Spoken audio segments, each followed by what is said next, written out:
Wisdom development.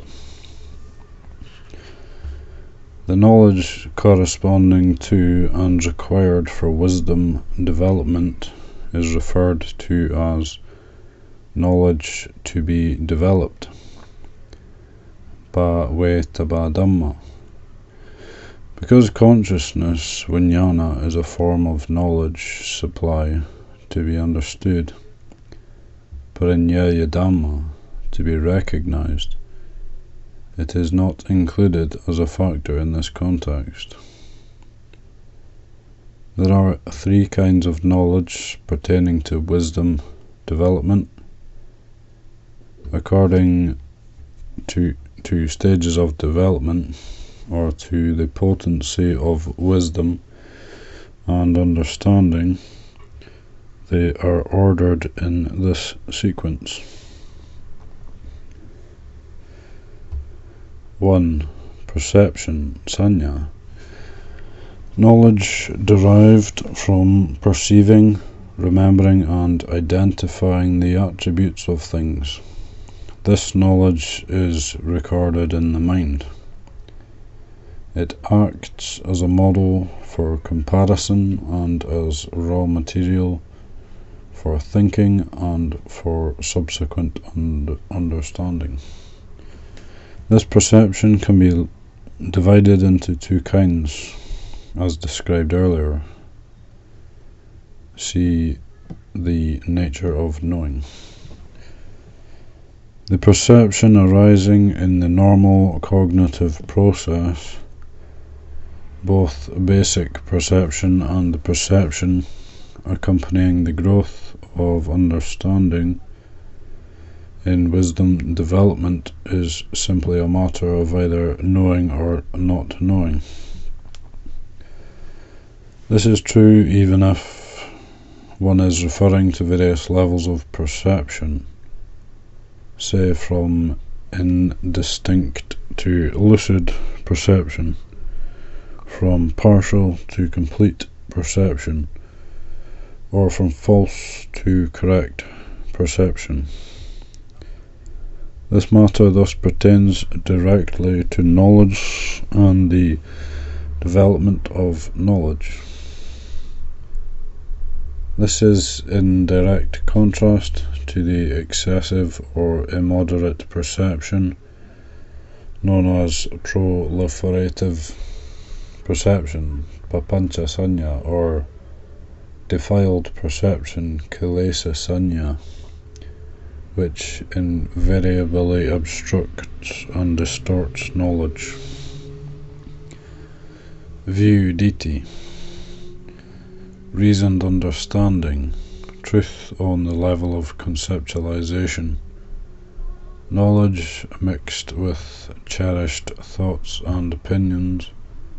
Here a person draws conclusion of some kind and attaches to specific viewpoints as his or her own. This knowledge may originate from an external source, but it has passed through a screening process and is adopted as one's own, regardless of how logical or reasonable this knowledge may be. It can even be illogical. Examples of view include eternalism, sasata diti, the view of an eternal soul, annihilationism, ucceda diti, and the view of non-causality, uhetuka diti.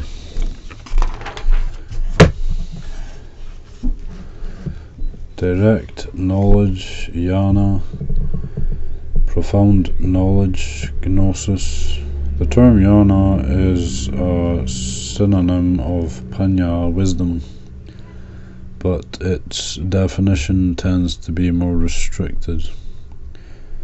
That is, it refers to specific functions and fruits of wisdom. For example, kama sa kata jnana, the insight into how beings are they're owners of their intentional actions. Ati tamsayana, profound knowledge of the past. Satcha nu lomikayana, knowledge in harmony with the truth.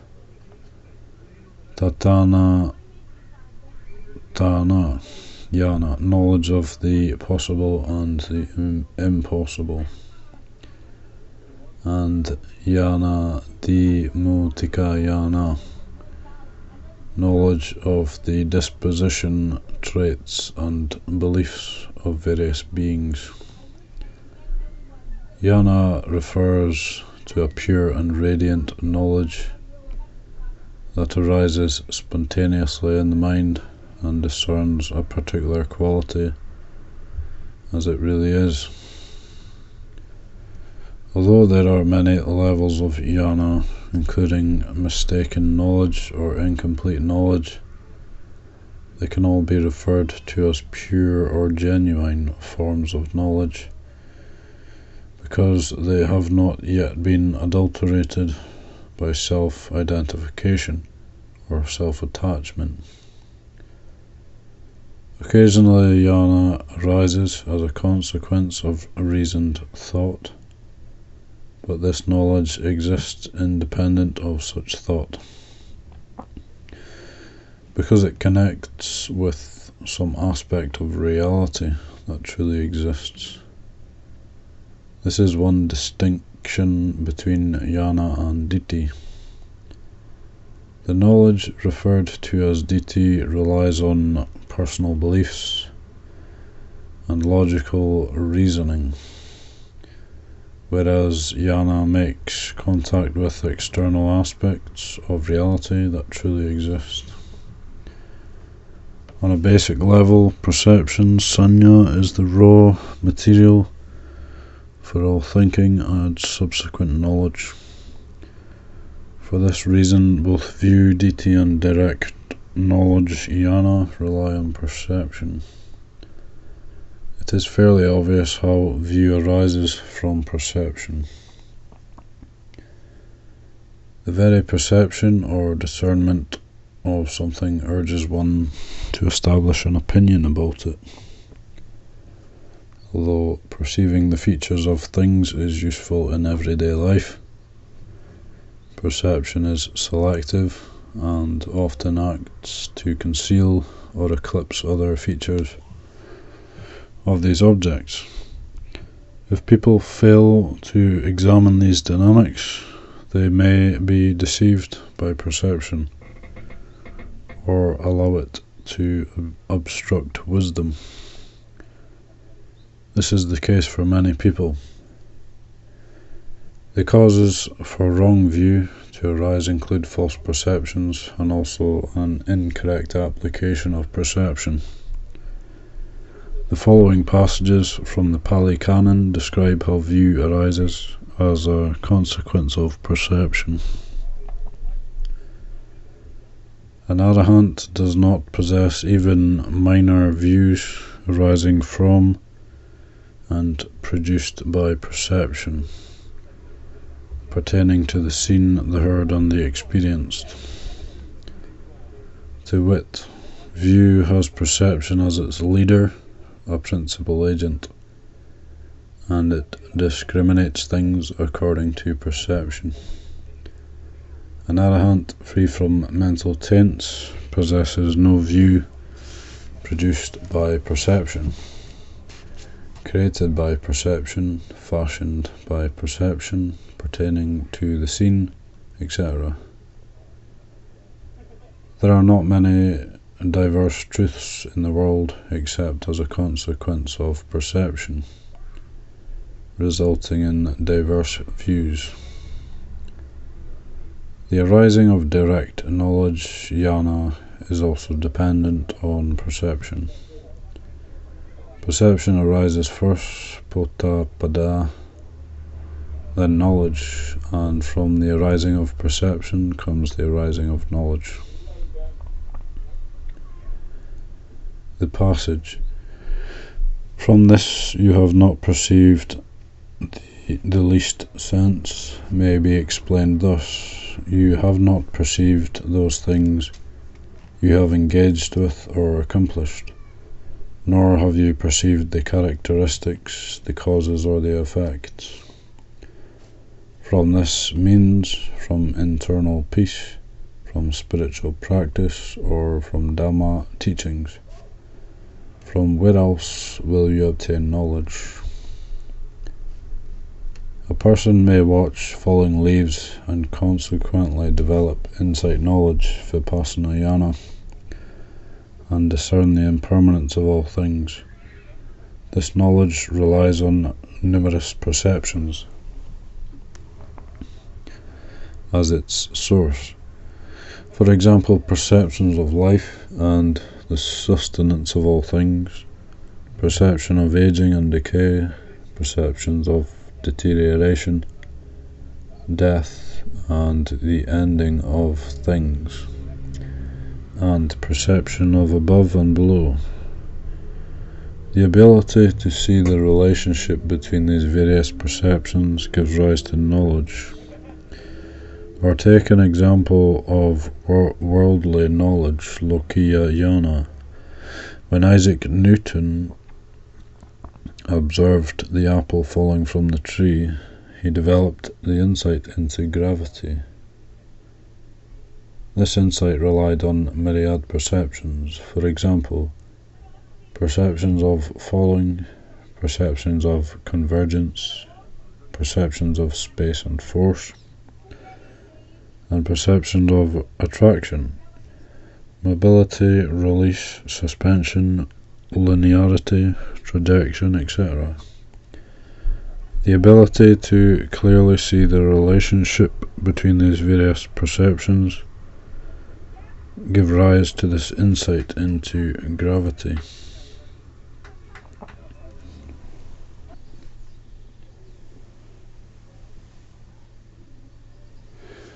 Direct knowledge jnana is able to give rise to view ditthi, and superior forms of view tend to arise as a consequence of previously accessed knowledge.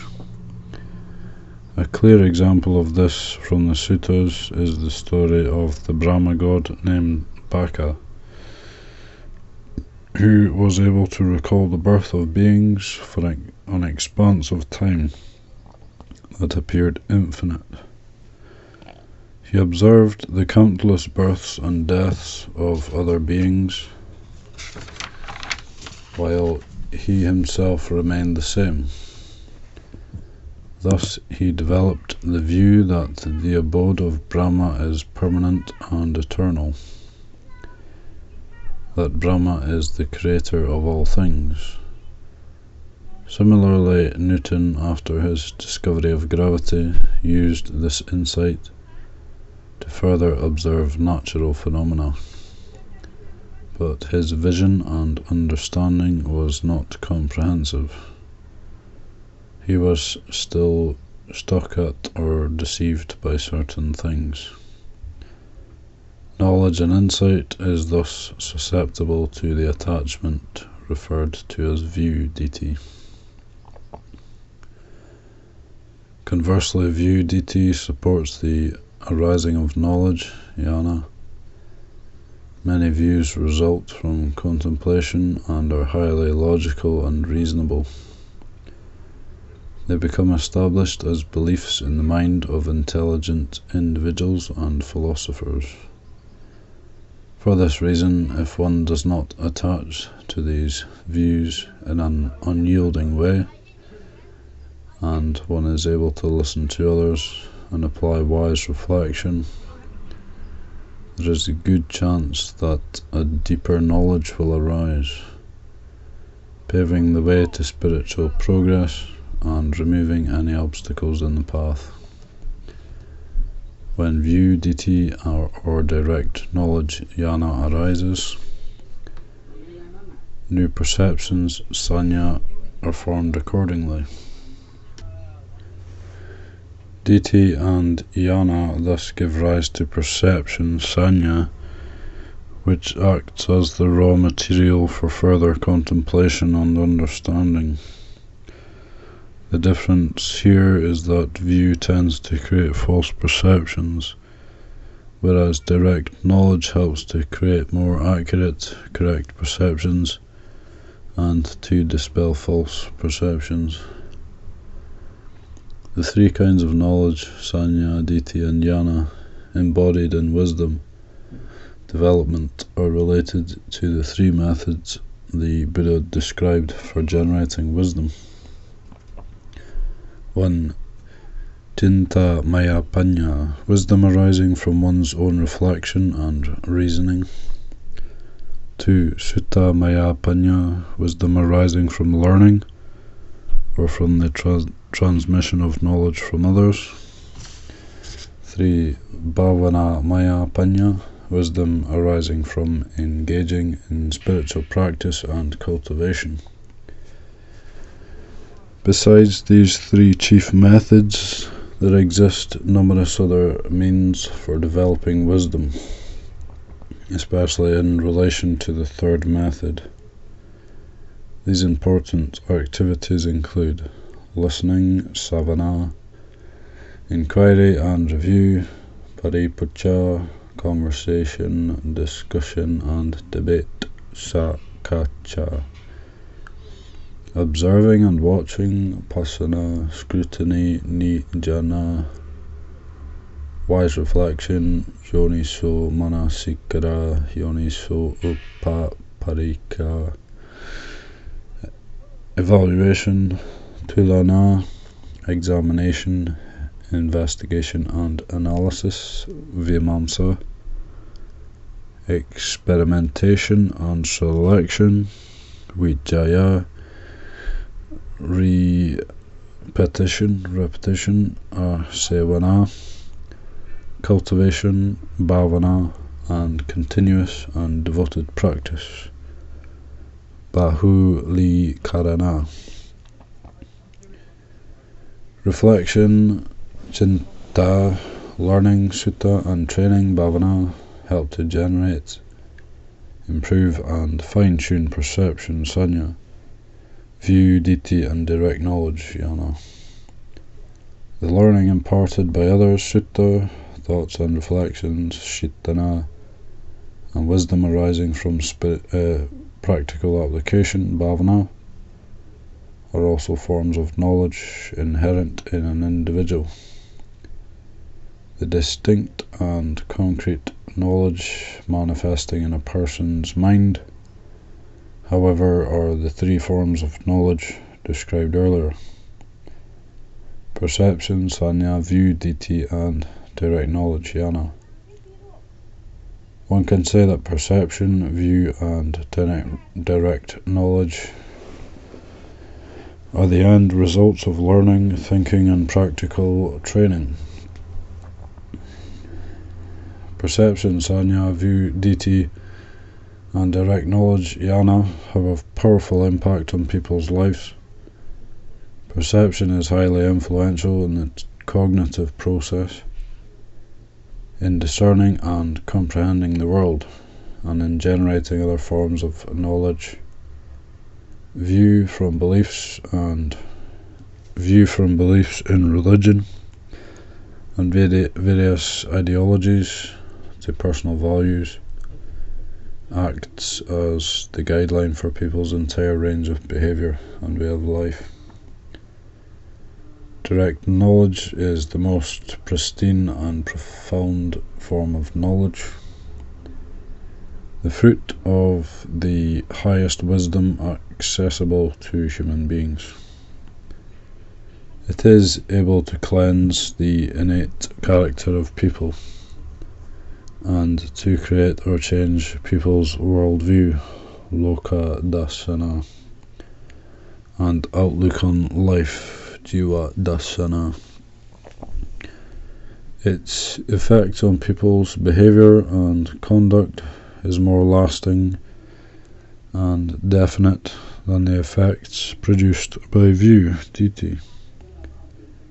These forms of knowledge discussed above are related to the classification of knowledge explained in the next section.